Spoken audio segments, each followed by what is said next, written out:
सड़क से संसद तक, गांव से सूबे तक, सियासत पर पैनी नजर, सटीक, सार्थक और संजीदा, होगी जन सरोकार के मुद्दों पर बहस, ताकि कुर्सी पर बैठने वालों को जमीन की अहमियत याद रहे। सच दिखाने का जज्बा, बिना बदले बिना डरे, धारदार अंदाज में। अब होगी आम सरोकार की बात, अब होगी अहम बात। मीडिया हाउस की खास पेशकश। छत्तीसगढ़ में चुनावी बिगुल बज चुका है। 2023 के कुरुक्षेत्र में चुनावी बिसात बीत चुकी है। छत्तीसगढ़ में सूबे में चुनाव का काउंटडाउन चालू हो चुका है। कांग्रेस पार्टी ने विलंब से ही सही, लेकिन अपने प्रत्याशियों की सूची जारी करके पूरे सूबे को चौंका दिया है। नमस्कार, नर्मदा घोसले के साथ आप देख रहे हैं मीडिया हाउस का खास कार्यक्रम अहम बात। अहम बात में आज हमारे सामने जो मेहमान हैं, हमारे साथ जो मेहमान हैं, जो शख्सियत हैं, वो किसी परिचय के मोहताज नहीं हैं। पिछले 3 दशकों से राजनीति में सक्रिय रहे हैं, जिला पंचायत के सदस्य रहे, अध्यक्ष रहे हैं। इनके साथ कई राजनैतिक अहम पदों पर विराजित रहे हैं। वर्तमान में जांजगीर चांपा विधानसभा से कांग्रेस से प्रत्याशी हैं। हमारे साथ हैं व्यास नारायण कश्यप जी। आइए उनसे खास चर्चा में बातचीत करते हैं। सूबे का हाल, विधानसभा का हाल। कश्यप जी नमस्कार। नमस्कार, सबको प्रणाम हो। हमारे दर्शकों को भी, जो कि जब देखेंगे तो कम से कम मेरा प्रणाम स्वीकार पहले करेंगे। जी, मैं व्यास कश्यप, वर्तमान में जांजगीर चांपा विधानसभा से कांग्रेस ने मेरे पर भरोसा किया है और यहाँ से कांग्रेस की जिम्मेदारी आई है।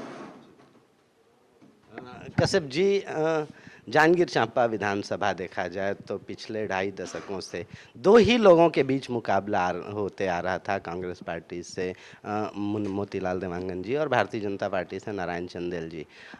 लगातार क्षेत्र की जनता को एक नए चेहरे की तलाश थी। ऐसे में कांग्रेस पार्टी ने आप पर भरोसा जताया है।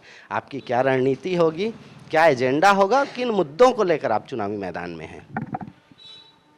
देखिए, कांग्रेस ने मेरे ऊपर जो इतनी महत्वपूर्ण जिम्मेदारी दी है, मेरे ऊपर इतना बड़ा विश्वास उन्होंने जो किया है।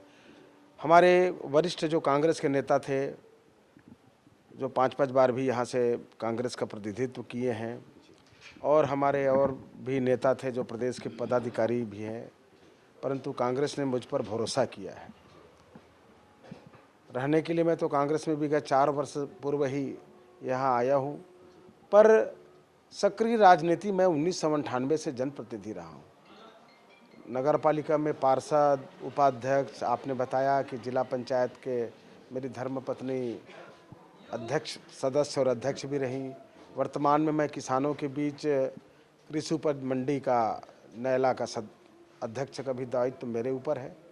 सक्रिय राजनीति करते हुए तो मुझसे 35 वर्ष हो गए, परंतु एक जनप्रतिनिधि का काम करते हुए, यानी कि 98 से अभी आप देखेंगे तो 25 वर्ष से अधिक समय में जनप्रतिनिधित्व का दायित्व, छोटे से लेकर बड़े दायित्व रहा है। जनता के बीच में जाकर उनकी सेवा करना, उनका काम करना, और जब भी मैं इतनी जिम्मेदारी भी मिली है तो आज तक मेरे ऊपर कहीं पे किसी प्रकार का ब्लेम या नहीं लग पाया है। जो भी जिम्मेदारी मिली है, उस जिम्मेदारी को मैंने जनता के हित के लिए काम किया है। आज उसी का ही परिणाम है कि कांग्रेस ने मुझ पर जिम्मेदारी दी है। कांग्रेस के जैसे ही आवेदन जब प्रारंभ हुए तो सभी लोगों ने यहाँ आवेदन किया। जांजगीर चांपा से 42 भाई लोगों ने, हमारे कांग्रेस के कार्यकर्ताओं ने आवेदन लगाया था। उन 42 में से ब्लॉक से जब नाम गया तो निश्चित रूप से मेरा नाम ब्लॉक कांग्रेस कमेटी की ओर से भी गया, जिला ने भी चयन करके वहाँ पे दिया। तो इन दोनों जगह से जब जाने के बाद और पार्टी के सर्वे के आधार पर जब वहाँ पे हमारे नेतागण, माननीय भूपेश बघेल जी, चरणदास जी, TS बाबा जी, बैज जी, मैडम शैलजा जी, सभी लोगों ने जब हमारा प्रोफाइल देखा तो निश्चित रूप से काम के मामले में किसी से कम नहीं थे। ग्राउंड रिपोर्ट भी अपने पक्ष में था, चूँकि यह विधानसभा अभी वर्तमान में नेता प्रतिपक्ष श्री नारायण चंदेल जी भारतीय जनता पार्टी की ओर से उम्मीदवार हैं, तो उनके मुकाबले पार्टी ने, मुझे ऐसा लगता है कि खरा पाया कि मैं मुकाबले पे रहूँगा। पार्टी ने विश्वास दिलाया है, तो निश्चित रूप से पार्टी को भी मैं विश्वास दिलाता हूँ कार्यकर्ताओं के बल पर कि इस विधानसभा को इस बार कांग्रेस को उम्मीदवार व्यास कश्यप जीत कर जाएगा और माननीय भूपेश बघेल जी के नेतृत्व में जब कांग्रेस की सदस्य वहाँ सरकार बनेगी तो एक छोटा जिम्मेदार पदाधिकारी वहाँ पे सरकार पे को बनाने में जांजगीर चांपा विधानसभा का एक जनप्रतिनिधि भी मददगार होगा। जी व्यास जी, सियासी सवाल हैं, बहुत सारे मुद्दे हैं, जनप्रतिनिधि हैं, नेता हैं, वादे अपनी जगह हैं, मुद्दे हैं, विधानसभा क्षेत्र की समस्याएं अलग हैं। मैं अपना सियासी सवाल आगे चालू करूं, इससे पहले आपके व्यक्तित्व के बारे में, आपके बारे में जानना था। आप ऐसा क्या था जिसने आपको प्रेरित किया राजनीति में आने के लिए? छात्र जीवन के बाद से कोई ऐसा सकारात्मक स्मरण बताएं जब आपको लगा होगा कि राजनीति में आना चाहिए, और आप राजनैतिक गुरु के रूप में अगर मानते हैं तो मैं जानना चाहूँगा वो कौन शख्स हैं? देखिए, राजनीतिक रूप से तो यह है कि भाई मैं छात्र जीवन से, जब मैं कक्षा चौथी में था तो कक्षा चौथी से लेकर कक्षा 11वीं तक अपने क्लास का कप्तान रहा। कॉलेज में भी चुनाव लड़ने का अवसर मिला, वहाँ भी जनप्रतिनिधित्व में रहा हूँ। छात्र में मैं पढ़ाई के साथ साथ खेल कूद में भी मेरी रुचि थी। क्रिकेट खेल पे मेरी रुचि, क्रिकेट के साथ साथ कबड्डी पे। मैं यूनिवर्सिटी का भी एक प्लेयर रहा हूँ, कॉलेज का प्रतिनिधित्व किया हूँ। खेल के साथ साथ राजनीति में, चूँकि जब राजनीति शुरू की तो मैं संघ का एक स्वयंसेवक के तौर पर मेरी पारिवारिक पृष्ठभूमि थी। संघ का विद्यार्थी परिषद 1985 से मेरी राजनीतिक, समझ लीजिए, यात्रा छात्र जीवन से प्रारंभ हुई थी।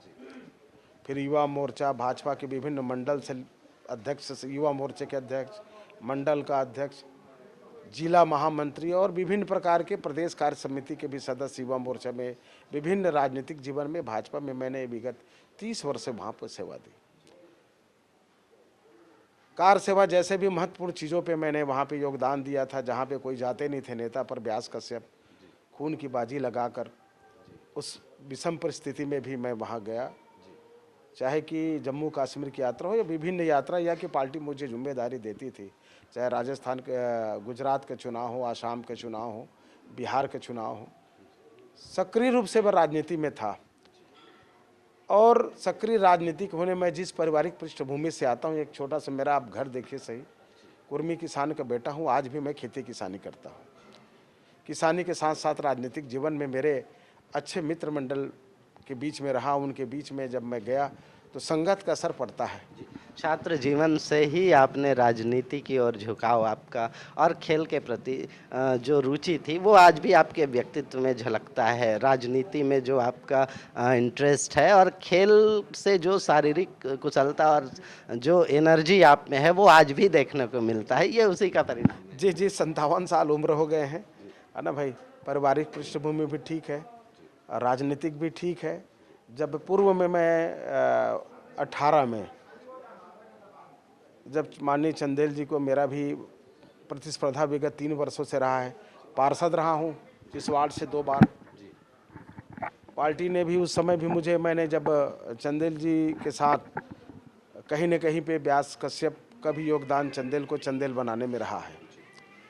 परिस्थितियाँ विपरीत होते गई, उनको पता नहीं क्या एहसास होते गया, वो हमसे दूरी बढ़ाते गए और हर चीज़ों पे वो जब लगातार विरोध करते गए, उसके बावजूद भी मैं 20 साल तक पार्टी की सेवा किया था। जी यही मेरा सवाल था आगामी। व्यास जी, आप राष्ट्रीय स्वयंसेवक संघ के विचार सक्रिय कार्यकर्ता रहे, उसकी विचारधारा को लेकर चलते रहे। आपने भारतीय जनता पार्टी की इतने लगभग 2 दशक तक आपने सेवा किया, 3 दशकों से आप सक्रिय रहे। ऐसा क्या हुआ जो बीजेपी का दामन आपको छोड़ना पड़ा, भारतीय जनता पार्टी से आपका मोह भंग हो गया, और कांग्रेस की ऐसी कौन सी विचारधारा थी जिसने आपको आकर्षित किया? जी देखिए, विचारधारा एक अपनी जगह है, परंतु राजनीति की महत्वाकांक्षा व्यक्ति जब कर्म करता है तो वो चाहता है कि मैं सम्मानजनक स्थान पे मैं रहूं। उस कर्म के बदौलत फल की इच्छा होती है। जी तो मैं कर्म के बदौलत फल की इच्छा चाह रहा था। हमारे जितने भी मित्र मंडल है, सहयोगी है, जो मेरे राजनीतिक सलाहकार थे, उन लोगों ने कहा कि बहुत हो गया, अगर किसी दूसरे को मदद करते, परंतु लगातार उसे एक ही चेहरे पे भारतीय जनता पार्टी यहाँ मोहर लगा रही है और आज भी वही चेहरा जनता के बीच में लेकर बीजेपी आई है। सभी लोगों ने सलाह दिया तो भाई मैंने पार्टी से त्याग पत्र दिया। चुनाव से मैं अपने आप को हटना चाह रहा था कि अब सक्रिय राजनीति नहीं करना है, परिवार को भी देखना है। सामान्य किसान घर का बेटा हूँ, खेती किसानी और पारिवारिक पृष्ठभूमि भी हमारी थी, पर परिस्थितियाँ बनी। देखिए, व्यक्ति का निर्णय, कोई कठोर निर्णय लिया जाता है, उसमें अकेले का निर्णय नहीं होता।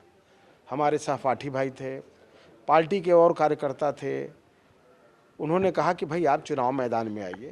तो मैंने कहा कि भाई चुनाव अपनी जगह है, मुझे इसमें अब मत फंसाइए, मुझे मुक्त कीजिए। परिस्थितियाँ बनी कि जोगी जी, उस समय जोगी कांग्रेस के अध्यक्ष थे, बसपा के लोग भी ऐसे संपर्क किए। हमारे मित्रों ने भी कहा भैया एक बार आप चुनाव मैदान पर आइए। चुनाव तो 10 दिन पहले ही हो गया था, मैं इनकार कर रहा था। उसी बीच में एक बात आई कि कार्यकर्ताओं की तरफ से, जनता के बीच से, कि भैया 5-5 बार हो गया, दोनों प्रत्याशी लगातार एक ही साथ एक बार लड़ रहे हैं, क्यों ना आप भाग्य आजमाएं और हो सके तो जनता आपको यहाँ कुछ जिम्मेदारी दे। जी, वो क्या लगता था आपको, वो ऑफर था या प्रलोभन था? नहीं, वो आप कि व्यास कश्यप एक बड़ा नाम थे राजनीति में, तो उन दलों को, राजनीतिक दलों को ऐसा लगता था, उनका जो सुझाव था वो आपको क्या लगा, एक आमंत्रण था या प्रलोभन था? न मैं आमंत्रण समझूंगा, न मैं कहीं पे प्रबोधन समझूंगा। मेरे मन में कुछ करने की इच्छा थी कि मैं जब बताया ना आपको कि मैं पार्षद और जिला पंचायत जैसे महत्वपूर्ण पदों पे मैं जनता के बीच में हूँ, परंतु उनसे इस क्षेत्र की समस्याओं का समाधान करने का नहीं था। एक बड़े जनप्रतिनिधि प्रदेश पे आप जाइए, प्रदेश से इस क्षेत्र के विकास के लिए काम करे, और कुछ काम करने के लिए मैं चुनाव मैदान में गया था कि मुझे जनता का आशीर्वाद मिले। परंतु मेरा मैनेजमेंट और अल्प समय, मैं अंतिम समय में नामांकन फार्म भरा था बसपा की तरफ से, और 15 दिन का मुझे अवसर मिला था, पर 15 दिन में मैं 35,000 मतदाताओं का आशीर्वाद मुझे प्राप्त हुआ था। चुनाव परिणाम अपनी जगह है, जिन लोगों ने मुझे मदद किया नहीं किया, मेरी क्षमता जैसी थी मैंने वहाँ पे जनता के बीच में प्रयास किया। फिर भी अपेक्षाकृत सफलता भले नहीं मिल पाई, परंतु जनता का प्यार और स्नेह मुझे मिला। ये आपका उद्देश्य भी वही था, पार्टी से टिकट के लिए नहीं, जनता का सेवा के लिए, जो भी मंच मिले, जो भी प्लेटफॉर्म मिले, हम वहाँ से जन सेवा के लिए प्रयास करें। जी, यही उद्देश्य था मेरा। कोई बात नहीं, जनता ने अपना आशीर्वाद जितने भी दिया, मैं अपने आप को संतुष्ट पाता हूँ कि कहीं न कहीं उतनी भारी संख्या में हमको उन्होंने मदद किया। जी व्यास जी, मैं ये जानना चाहता था कि कांग्रेस पार्टी में बड़े बड़े कद्दावर नाम और हैं जिले से, जो टिकट के दावेदारी में लगे हुए थे, अपनी उम्मीदवारी प्रस्तुत किया था उन्होंने, जैसे मैं नाम नहीं लेना चाहूँगा, तो कुछ कद्दावर लोग थे जो और भिड़े हुए थे। ऐसे में कांग्रेस आला कमान ने आप पे भरोसा जताया, आपको टिकट दिया। 2018 से आप कांग्रेस पार्टी में हैं, अगर मैं सही हूँ तो 2019 से आप कांग्रेस पार्टी में हैं। ऐसे में बड़े नाम हैं, बड़े चर्चित चेहरे हैं, उनका समर्थन आपको मिलेगा या फिर पार्टी में ये अंतर कलह की ओर रूप से देखा जाएगा? देखिए, 31 अक्टूबर 19 को जब सरदार वल्लभ भाई पटेल जी की मूर्ति अनावरण के लिए माननीय भूपेश बघेल जी मुख्यमंत्री महोदय और माननीय चरणदास जी महंत विधानसभा के अध्यक्ष महोदय जब जांजगीर में सरदार वल्लभ भाई पटेल के मूर्ति अनावरण के लिए जब यहाँ आए थे, उस समय माननीय मुख्यमंत्री जी और माननीय महंत जी ने मन से जब मेरा नाम लेके बोले भी आप भी प्रवेश करो, तो उनकी बात को मैं नहीं टाल पाया और उसी समय मैंने 31 अक्टूबर को कांग्रेस की सदस्यता ग्रहण की।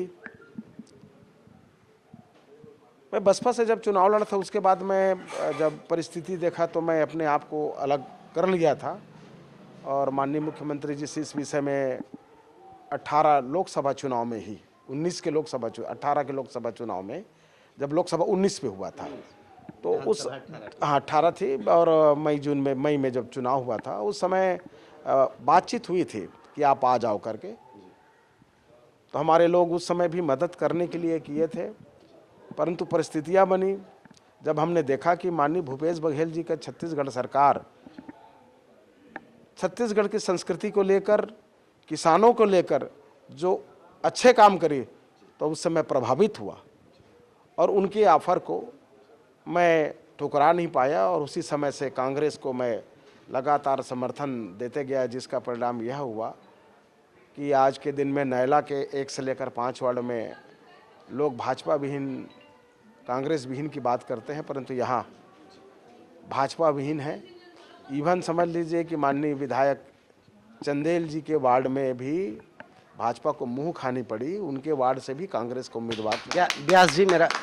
व्यास जी मेरा सवाल वही का वही रह गया। मेरा सवाल एक सीधा सा सिर्फ ये था कि कांग्रेस के जो कार्यकर्ता हैं, जो पुराने परिचित और चिर परिचित चेहरे हैं, कद्दावर नाम हैं, उनका समर्थन भारतीय जनता पार्टी को मिल पाएगा, सॉरी कांग्रेस पार्टी को आपको मिल पाएगा? क्योंकि वो अपनी एड़ी चोटी का जोर लगाकर टिकट के लाइन में खड़े हुए थे, दिल्ली में कैंप किए हुए थे। ऐसे में पार्टी ने आप पे विश्वास जताया, अच्छी बात है, बधाई हो।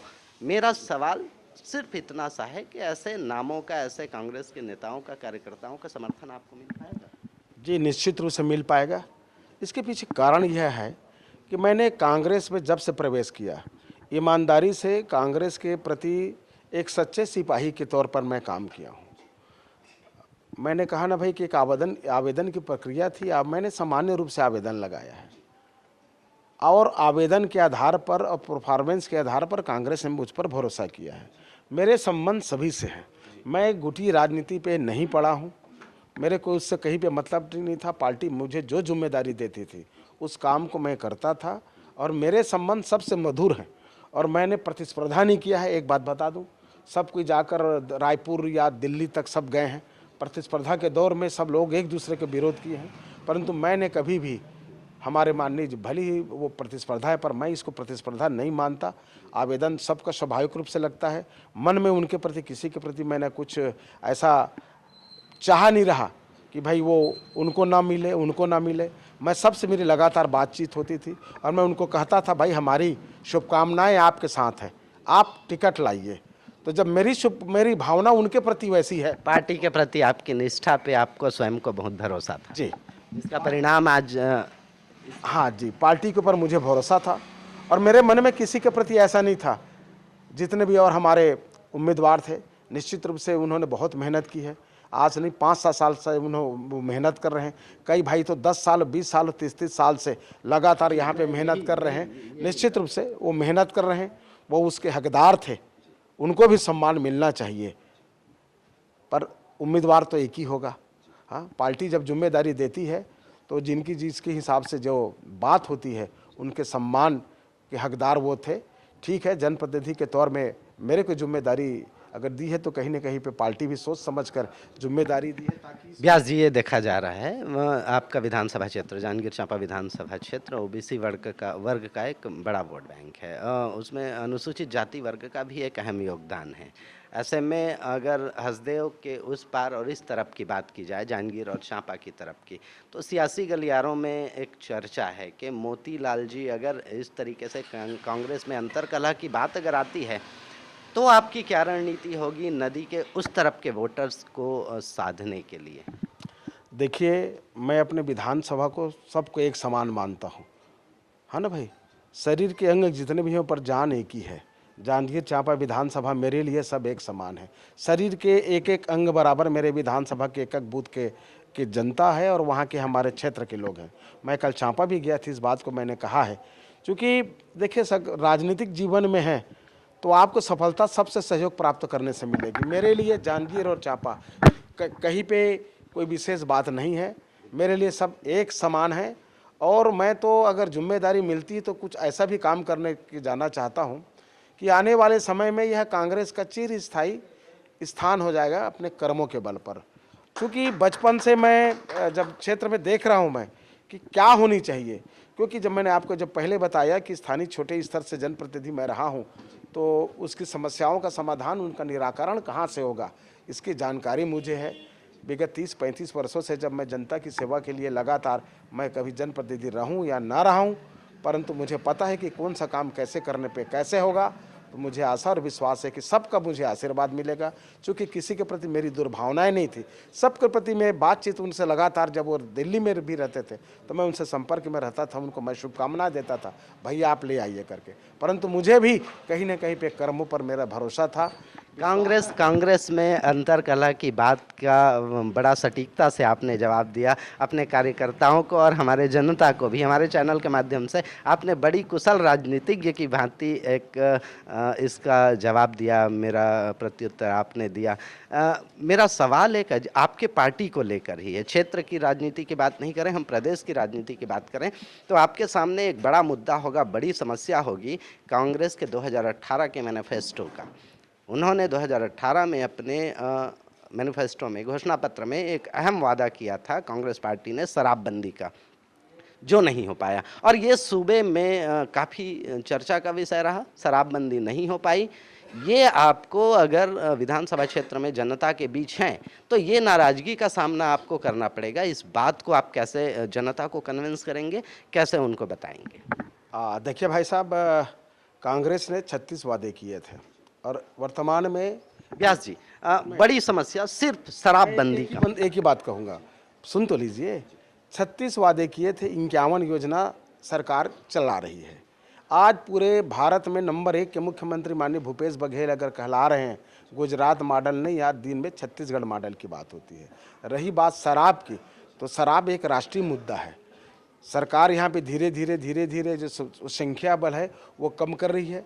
कमेटी बनी हुई है और हमारी तो मांग है, पार्टी की मैनिफेस्टो नहीं, एक जनता की भी मांग है। अगर कोई एक राज्य में बंद करने से इसका हल नहीं निकलने वाला है। आप कई अन्य राज्यों ने इसका प्रयोग किया है, आप जाकर देखिए कि वहाँ की जो जनता है, जो आदी हो चुके हैं, वो जहरीली शराब की ओर आगे बढ़ रहे हैं, जिससे जन धन का भी नुकसान हो रहा है। और जब शराबबंदी की बात हो तो मैं तो चाहूँगा कि माननीय मोदी जी इस विषय में वर्तमान में प्रधान हैं, मंत्री हैं, वो देश पर बंद करें, तब इसका परिणाम बेहतर होगा। अन्यथा हमारे गरीब तबका जो कि यानी कि जो आदी हो रखे हैं, उनको जन और धन दोनों की हानि होगी। हमारी मांग है देश के माननीय प्रधानमंत्री से कि छत्तीसगढ़ की बात ना करें, वो देश में भी शराबबंदी की भी बात करें। आपके चेहरे से आपका आत्मविश्वास बता रहा है कि आपकी जीत निश्चित हो रही है। क्या लगता है आपको, अब छत्तीसगढ़ में आपकी सरकार आ रही है? अगर सरकार आ रही, कितने सीटों से आप सरकार बना रहे हैं? देखिए, छत्तीसगढ़ में सरकार आ रही है सरकार की योजनाओं के नाम से। 71 सीट है, पार्टी ने नारा दिया है इस बार 75 पार। तो कार्यकर्ताओं के दम पर और छत्तीसगढ़ सरकार की योजनाओं के बल पर हमें विश्वास है कि यहाँ की जनता पुनः कांग्रेस और भूपेश बघेल के ऊपर भरोसा कर रही है। भूपेश है तो भरोसा है, आप जाकर क्षेत्र की जनता से पूछिए तो निश्चित रूप से परिणाम माननीय कांग्रेस की सरकार भूपेश बघेल जी के नेतृत्व में तो आएगी। और पार्टी ने कहा है कि इस बार 75 पार। तो कार्यकर्ताओं के बल पर और छत्तीसगढ़ सरकार की योजनाओं के बल पर वो वादे ऐसा लगता है कि प्रतीत हो रहा है कि मैं तो स्वयं घूम रहा हूँ, निश्चित रूप से 75 पार की स्थिति आज के दिन में छत्तीसगढ़ में दिख रही है। आप हमारे जांजगीर चांपा को ही देख लीजिएगा, यहाँ बार बार यह बात का आरोप लगता है कि 2 बसपा 2 भाजपा 2 कांग्रेस। इस बार लगभग सभी सीट जांजगीर चांपा विधानसभा कांग्रेस जीतने को जा रही है। व्यास जी, अंत में हमारे चैनल के माध्यम से हमारे दर्शकों को, क्षेत्र की जनता को कोई अपील, कोई मैसेज, कोई संदेश देना चाहेंगे?